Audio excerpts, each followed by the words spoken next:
नमस्कार, मैं आचार्य अनुपम जौली। कन्या राशि वाले लोगों के लिए आगामी सप्ताह का राशिफल लेकर आया हूँ।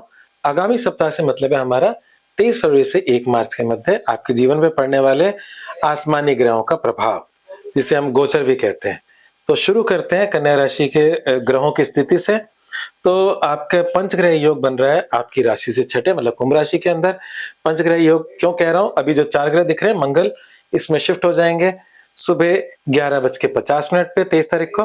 तब आपके 5 ग्रह छठे से गुजरेंगे। शनिदेव आपके मीन राशि में, चंद्रमा मेष से कर्क राशि तक इनका सफर रहेगा और बृहस्पति आपके मिथुन में और केतु सिंह में रहेंगे। अब इनका प्रभाव क्या पड़ेगा? वैसे तो जन्म पत्रिका के अंदर छठे घर से ग्रह जब गुजरते हैं तो अच्छा नहीं माना जाता, मतलब होते हैं तो अच्छा नहीं माना जाता। और ये जो घर है वो रोग, ऋण और रिपु, बीमारी, उधारी, शत्रुता, कोर्ट कचहरी का है। पर अच्छी बात यह है कि गोचर में ऐसा बुरा नहीं लिखा गया। छठे ग्रह से कुछ ग्रह अच्छे लाभ भी देते हैं, तो पापी ग्रह भी लाभ देते हैं, ऐसा गोचर के नियमों में है। पर क्योंकि वो पंचग्रह होने से एक्टिव हो गया, तो इसलिए हमें थोड़ा-सा चिंताएँ देखनी चाहिए। ऐसा हम शत्रु पे विजय प्राप्त कर लें पर शत्रु बने रहें तो वो भी कोई अच्छी बात तो है नहीं ना। तो कुल मिलाकर बात है कि कन्या राशि वाले लोगों के लिए छठा घर एक्टिव हो रहा है। हाँ, चलो फाइनल रिजल्ट कुछ भी हो पर छठा घर एक्टिव हो रहा है, उसके हम उपाय और बाकी सब चीजें देखेंगे बाद में। तो ये बात है। तो सबसे पहले शुरुआत के अंदर सप्ताह के वो दिन जो बिल्कुल चिंताजनक होते हैं उस पर चर्चा कर लेते हैं और समाधान और मूल मंत्र अंत में देंगे। तो वो चिंता का जो है सप्ताह की शुरुआत ही है, बाकी शेष सप्ताह सही है। सप्ताह की शुरुआत में चंद्रमा अष्टम से गुजर रहे हैं और अष्टम चंद्रमा कभी भी अच्छा नहीं होता, गोचर में भी अच्छा नहीं होता और आपकी कुंडली में भी अच्छा नहीं होता।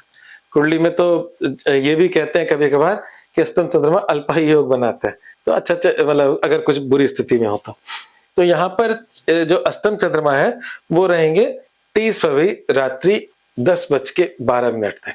तो आपका जो प्रथम दिन है 23 फरवरी का वो थोड़ा सा चिंताजनक है, उस समय कोई बड़ा रिस्क ना लें। बाकी 6 सप्ताह अच्छा है, बाकी आगे के सप्ताह में पूरे काम करें।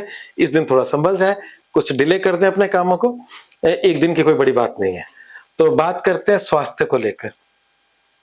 तो स्वास्थ्य के लिहाज से समय, जैसे मैंने कहा कि छठे घर से गुजरे ग्रह एक्टिव कर देते हैं और आपकी राशि स्वामी भी वहीं से गुजर रहे हैं।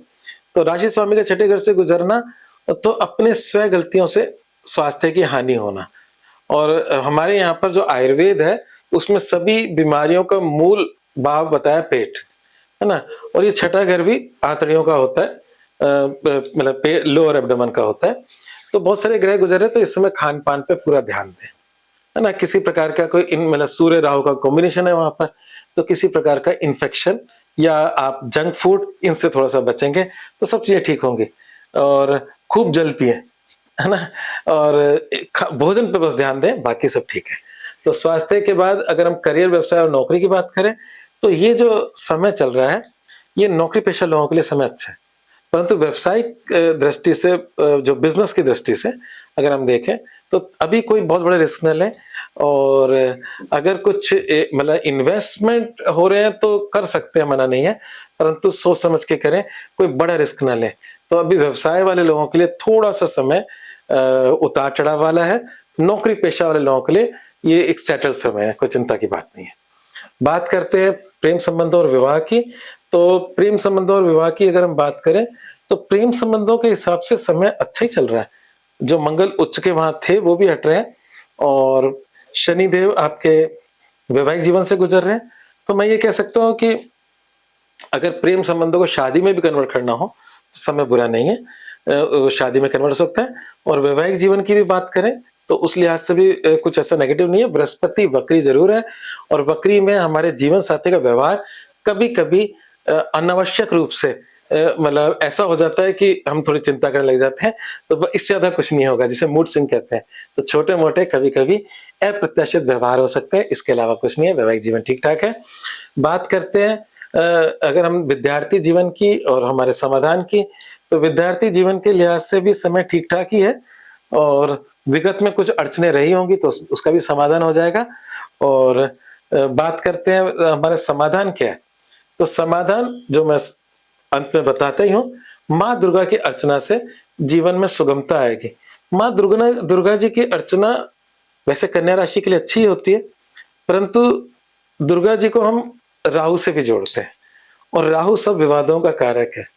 तो आपके छठे भाव में जो पंचग्रह योग बन रहा है, एक राहु ने बीच में घुस के उसको और ज्यादा विकराल बनाया है।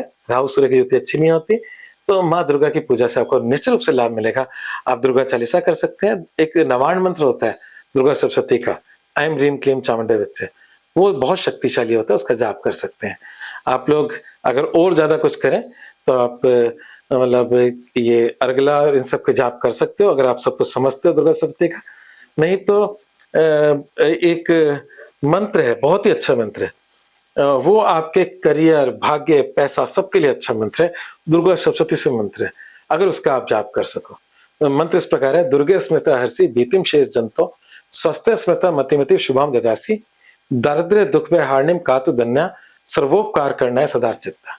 ये मंत्र इतना शक्तिशाली है कि इस मंत्र की अगर आप रोज एक माला करते हैं तो आपकी मतलब गरीबी भी नष्ट होगी, आपका करियर भी अच्छा होगा और आपके जीवन में सभी प्रकार की चिंताओं से आपको मुक्ति मिलेगी। बात करते हैं मूल मंत्र क्या है, तो मूल मंत्र है कि अपने व्यवहार में सभी के प्रति सौम्यता लाएं, अपने दुश्मन ना बनाएं। तो ये जो समय जो मैंने सेंसिटिव बताया, ये भी आपके व्यवहार पे निर्भर करेगा। कभी कभार जब दुश्मन बनने का समय होता है, ठीक है, उसमें जीतना हारना वो एक अलग बात है। मैंने कहा कि नेगेटिव नहीं है, ओवरऑल नेगेटिव नहीं है, परंतु बने ही क्यों दुश्मन? दुश्मन बनने से हमारे जीवन में डिस्टर्बेंस तो आती है, जीत हार तो बात की बात है। तो इसलिए अपने व्यवहार को उतना ही ऐसा ही रखें, चाहे वो आपके अंडर में लोग हैं उनके साथ भी, और चाहे वो आपके बराबर के लोग हों, सबके साथ अपना व्यवहार ठीक रखें, जिससे अपने जीवन में किसी प्रकार की अशांति ना आए। आज बस इतना ही। अगर मेरा राशिफल आपको समझ में आ रहा है और उससे आपके जीवन के समाधान भी हो रहे हैं, तो इस चैनल को सब्सक्राइब करना बिल्कुल ना भूलें। आज बस इतना ही, धन्यवाद।